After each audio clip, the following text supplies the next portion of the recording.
Oke, kita lanjut untuk penerapan turunan yang kedua, itu untuk menentukan interval fungsi naik dan interval fungsi turun. Sebelum itu kita harus paham apa sih fungsi naik dan fungsi turun. Bisa dilihat pada grafik. Yang pertama, di sini ada fungsi naik. Nah, yang namanya fungsi naik, ketika x-nya semakin bertambah besar, jadi semakin ke kanan semakin bertambah besar, y-nya nanti juga akan semakin besar, semakin positif. Nah, jadi fungsi naik itu kalau x-nya semakin besar, y-nya juga akan semakin besar atau semakin positif. Nah, kebalikannya berarti fungsi turun ketika x-nya semakin bertambah besar, y-nya nanti akan semakin berkurang atau bisa nanti mendekati negatif. Nah, otomatis interval fungsi naik jika nanti turunan pertamanya atau f aksen x lebih dari 0 atau positif. Nah, kebalikannya interval fungsi turun jika f aksen x kurang dari 0 atau negatif. Nah, jadi nanti dalam mencari fungsi naik sama fungsi turun, kita butuh interval maupun garis bilangan. Contoh soal. Nah, contoh soalnya di situ ada fungsi fx sama dengan x pangkat 3 dikurangi 3x kuadrat dikurangi 9x plus 15 akan naik maupun turun pada interval titik-titik. Jadi di sini yang ditanyakan adalah interval naik sama interval turunnya. Nah, tadi untuk mencari interval naik sama interval turun kita butuh turunan pertama. Jadi langkah pertama kita cari dulu turunan pertamanya.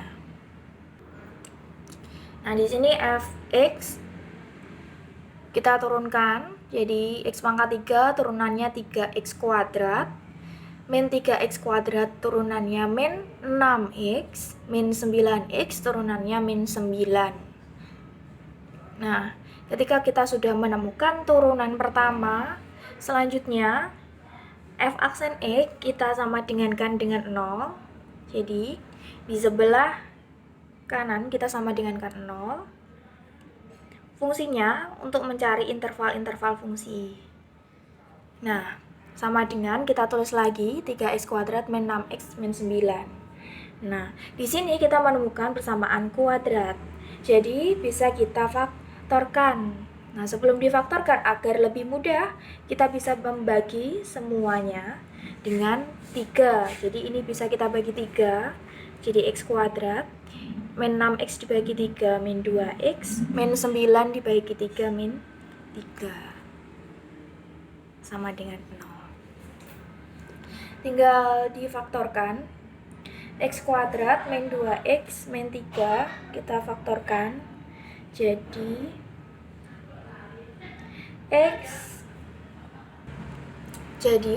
x plus 1 x min 3. Nah, jadi x sama dengan min 1 atau x sama dengan 3. Nah, kita sudah menemukan dua titik penting ini. Karena sudah ditemukan, selanjutnya tinggal kita membuat garis bilangan. Jadi min 1 sebelah kiri dan 3-nya sebelah kanan karena dia lebih besar. Nah, kemudian untuk mencari nilai plus, min maupun tanda untuk setiap wilayah. Di sini kan ada 3 wilayah, yang sebelah kiri, tengah, sama kanan. Kita lihat persamaan kuadratnya. Masih ingat kalau di depan pangkat x pangkat 2 di depannya positif, di sini kan ada angka 1, jadi 1 itu positif, nah nanti akan dimulai dengan plus, min, plus. Kalau nanti ada negatif, min 3 atau seterusnya, nanti tinggal dibalik berarti min, plus, min. Karena di sini positif, jadi plus, min, plus.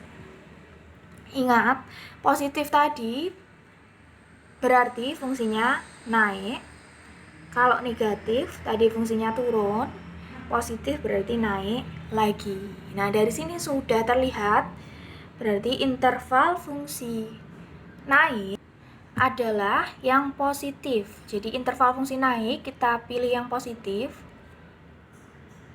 Nah, yang positif itu ada di sebelah kirinya -1 dan di sebelah kanannya 3. Otomatis nilainya adalah X -1 ke kiri, jadi kurang dari -1, atau di sini yang positif ada lagi di sebelah kanannya 3 ke kanan, atau X lebih dari 3. Nah, otomatis interval fungsi turun itu adalah yang negatif. Dilihat, yang negatif itu ada di tengah-tengah, di antara -1 sama 3. Otomatis intervalnya itu ada di tengah-tengah, di antara -1 sampai 3. Atau X lebih dari -1 kurang dari 3. Jadi seperti itu. Yang penting yang perlu diingat, untuk mencari interval fungsi kita butuh turunan pertama, kemudian turunan pertama disamadengankan dengan 0, kemudian kita faktorkan, cari garis bilangan, kita cari plus min plusnya, kemudian kalau plus itu adalah interval fungsi naik, dan yang negatif itu adalah interval fungsi turun. Oke.